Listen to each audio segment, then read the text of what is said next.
it's just David and I keeping you from lunch. We've only got 18 minutes by this. We okay? Yeah, 18 minutes until lunch, so we'll zip straight through. So, David, you founded Tumblr 10 years ago, which is kind of hard to imagine. Yeah. So what was Tumblr back then, and what's Tumblr now? Sure. So Tumblr started with a pretty modest. Are you on? I don't know if I'm You sorry. in? I could lean in really close, but that might get awkward. Thank you. All right, so We're Tumblr started with really pretty modest expectations. So it intended to be a publishing platform that did publishing a little bit differently at a time where there were lots of ways to publish, but they were all very kind of narrow in focus, right? You put your short little posts over here on Twitter, you could put video on YouTube, you could write long articles on WordPress, you could put your photos on Flickr. Tumblr basically came along and said, hey, we want a place where you can publish all of it and express your full self. It pretty quickly started to evolve, and so much of that evolution was really following the most interesting stuff that our community was doing. It was realizing that, oh man, so much of what people are posting they were actually finding on Tumblr. So introducing the ability to actually reblog from other blogs all of a sudden created this whole network of curators. Realizing that RSS as a consumption tool was not delivering on the full experience we knew that could be there, so introducing the ability to follow other blogs on Tumblr suddenly gave birth to this whole network of kind of creators and curators and audience following all of this great stuff that was going on Tumblr. 10 years in, as we've gotten very introspective in this last few years, since we were coming up on our 10-year anniversary this last February, the biggest evolution that's been happening along the way has really been a move away from that most kind of modest sense of Tumblr as a publishing platform to Tumblr really becoming this congregation point and this community platform for so many people who wouldn't have really had a chance to find each other otherwise. They're not people that know each other in real life. They're not celebrity. They don't come in with an established brand, but they have a voice, a purpose, and in this very kind of meritocratic way, they're able to kind of rise up and find their people through the things that they are obsessed with, the things that they're creating, and the things that they share. So, Tumblr today, I think, has really evolved from just a purely kind of publishing platform to a place where people come to find the other people that are obsessed with the same things that they are. And let's do like a kind of dive into your user base then. So you're at about 500 million users now, is that right? We reach an audience of about 500 million people all over the world through that right, network. Okay. Yeah. And I presume your user base is slightly smaller than that. Yes. But still kind of larger than, Twitter and Snapchat, still a lot larger than some people might think. So tell me a little bit more about what those users are like, what age they are, what they come here for.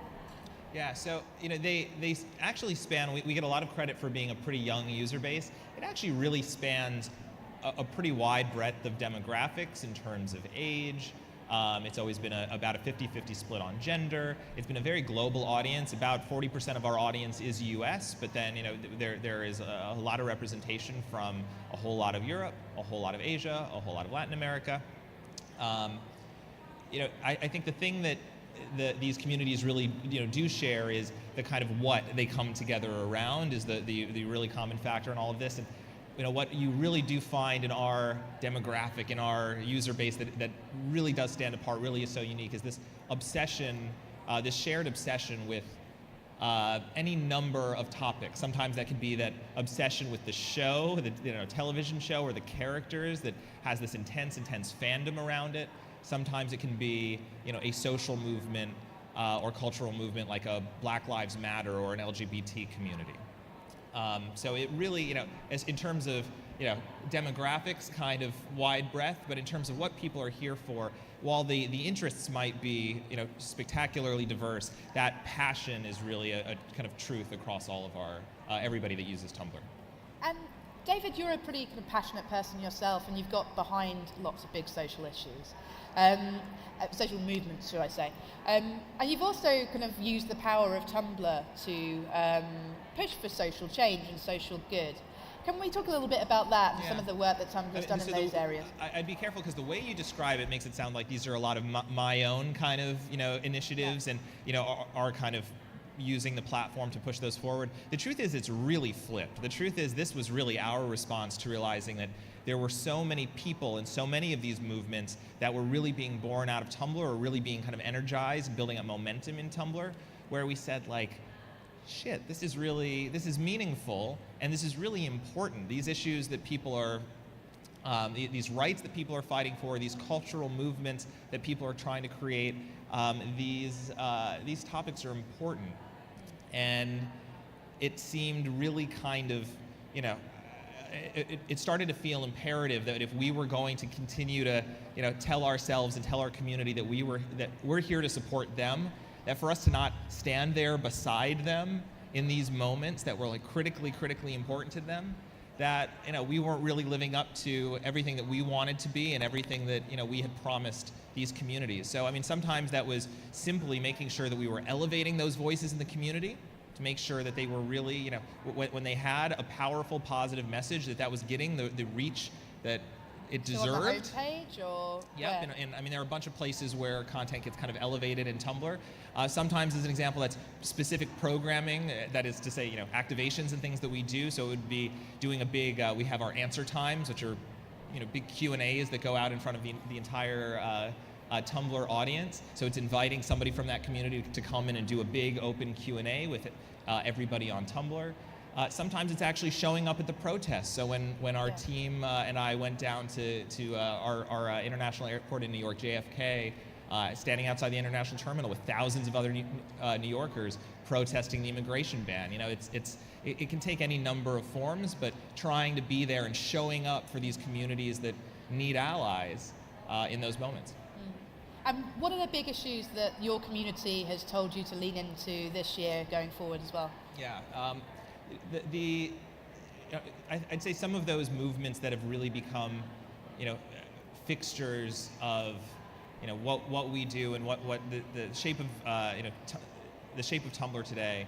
I mean, first of all, there are many, but I mean, some examples of them would be racial justice, gender equality, LGBT rights. I mean, are ones that are, again, they just have incredibly organized, thoughtful communities on Tumblr that are doing such a good job of just propelling those conversations forward. And they're doing it in, the most, I think, thoughtful, inclusive way you could ever ask for. I mean, they're telling these stories, they're sharing their stories, and they're explaining the stuff, talking about the stuff in a way that really helps bring everybody in, helps people that want to be allies understand how to be effective allies, and help, I think, start to change minds of people that have maybe found themselves on the other side of these conversations. And over the past couple of years, we've certainly seen the rise of the, shall we say, kind of woke tech platforms, tech companies. And a lot of the things you're talking about are very kind of liberal issues, or at least issues to which liberals would assign themselves to. As both a tech leader and as a tech company, how do you ensure you kind of lean in, but almost not too far, so you don't isolate those other members of the community which may have a different point of view, but whose views are just as important and just as valid? One of the things that's so, first of all, so many of these causes that we really get behind are one about,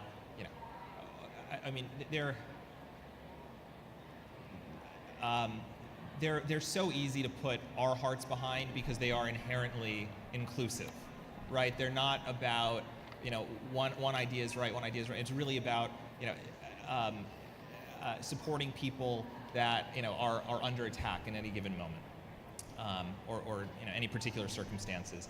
What's so great about so many of those voices fighting for these progressive causes, and those voices that we find on Tumblr that we end up elevating, the ones that are good, the ones that are doing the best job at propelling those causes forward and building that narrative, are already doing it in such an inclusive way. That's what makes them those great thought leaders. It's that they're finding ways to kind of bring you in and get it, and understand their experiences, see their perspective, and it's not something that I think I or our platform is inherently, that's not something that we're going to be able to nail or get right, but we're in this very fortunate position of being able to be there for these incredible leaders, these incredible voices who are doing it. And so often all we're doing is just showing up to kind of stand next to them and maybe lift them up to make sure that voice really gets heard. How do you feel about the current level of discourse online? I kind of feel like I open up my computer and everybody's yelling at each other, and it can be quite a horrible place right now. So how do you feel about it? And more so, what can you do to help neutralize that out a bit and make it a bit of a happier place? Yeah. Look, I think, I can tell you myself, and I think a lot of the people working on these platforms right now, those are the leadership teams, those are the engineers down at the ground who are having to build all of this stuff. I think everybody is really troubled by how this discourse looks and feels. I mean, in the our experience in the U.S. right now is one where you just realize that folks who are just on such polar opposite sides of these conversations now used to have a little bit of a geographic buffer between each other, used to have elected officials up there kind of representing them. Now we're like facing off every single day, people who have never met before and are just coming in with completely different worldviews. That's a hard question to answer. I think where we've tried to focus is where is there positive stuff happening that we can support, and to just make sure that we are always thinking about and paying attention to whatever those downsides might be, to make sure that we're protecting from them. So the real downsides I think are not so much that people are finally seeing each other for the first time. I mean, that's something that society will need to kind of reconcile, but I don't think that's inherently bad. Stuff that I do think is inherently bad is any time these platforms kind of inadvertently end up kind of empowering toxicity or allow that to take over in too prevalent a way. The kind of stuff I am excited about is designing products, and I'm a product guy. I like to believe that we can really you can change the way that we live our lives, make these online spaces better, more positive environments in the way that we design them. In the same way that architecture could encourage us to be more social, more open, more transparent. I like to believe that designing these spaces thoughtfully means that we can get people to show up and engage in a positive way. So the kinds of things that have been working there on Tumblr, the kind of things that we have tried to design for, are making sure that when positive ideas show up on Tumblr, they have an opportunity to spread in a really meritocratic way. Making sure that when bad ideas show up on Tumblr, they get effectively dragged down by all of the good ideas. So very kind of tangible example of that. If I post something really miserable on Tumblr, as it spreads around, if let's say it was actually spreading around, it will have attached to it as it spreads all of those positive ideas that are being kind of attached to it in the reblogging, or all of those reactions. That is positive to say all of the kind of opposing ideas will actually get attached to that as it travels around. So that means if I show up with some really hateful, vitriolic message, if it's going, first of all, hopefully it doesn't move around too much, but as it does, it will be kind of weighed down by all of the all of those opposing views, lots of thoughtful people offering, all of the reasons that, that vitriol is wrong. So there are a lot of things like that that I think, we as product companies can do to make sure that these platforms generally, give more space for positive ideas to grow and create more opportunities to oppose, frankly, the bad ideas. Sure, kind of suppress them. Yeah. So on the subject of product then, what else can we have to look forward to from Tumblr in the coming year? What are you working on? What's exciting? So I mentioned how so much of the evolution of Tumblr over the last 10 years has been from purely a kind of creative expression publishing platform to really this kind of congregation point and this community platform. That's been a little bit of a psychological jump for our team to make, I think. It's certainly been one for me to make, and really appreciating that, man, the most important stuff, this just comes from lots of user research, lots of market studies, just understanding why our users are so excited about Tumblr today versus all of the other platforms that they have out there right now. And the thing that is so unique that they in Tumblr that they're finding, that they're showing up for every day, is this the ability to find the people that are obsessed with the same things that they are. Again, to be able to get out of their kind of high school network, to be able to get out of just the same big celebrities that are kind of broadcasting to them all the time, and instead find the people who really share the same passions that they do, and find other real peers, other people like them who might have been strangers before they met on Tumblr, but now have so much in common here. Once it's as it started to click for us that is the promise of Tumblr for so many of the people that are coming here, we've started to really reimagine Tumblr and reimagine our roadmap going out the next 10 years as this platform that really is the best home for all of these communities of people that just care passionately about whatever they care about.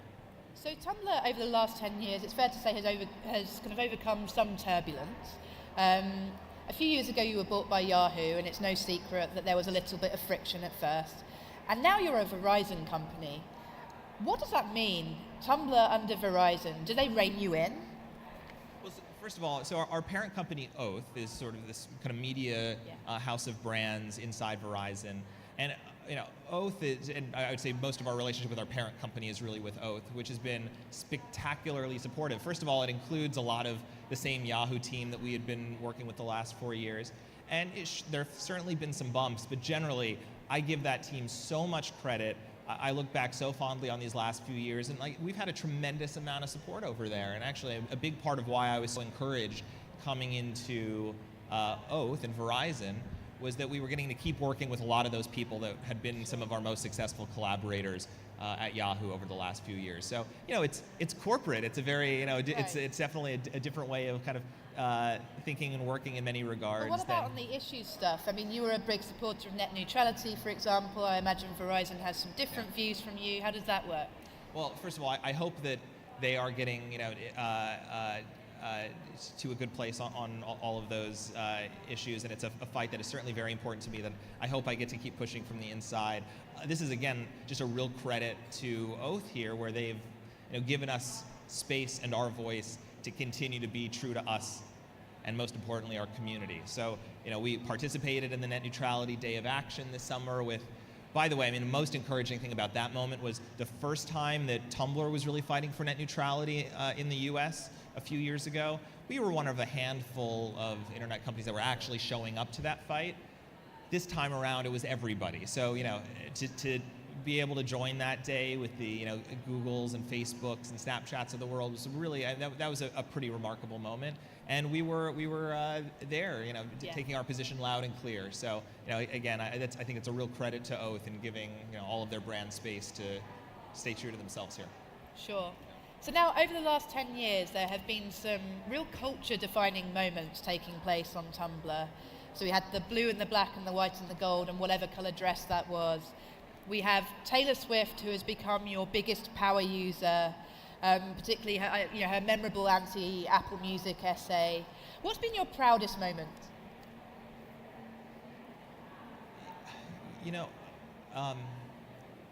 One that's hard to describe and talk about, but truly the ones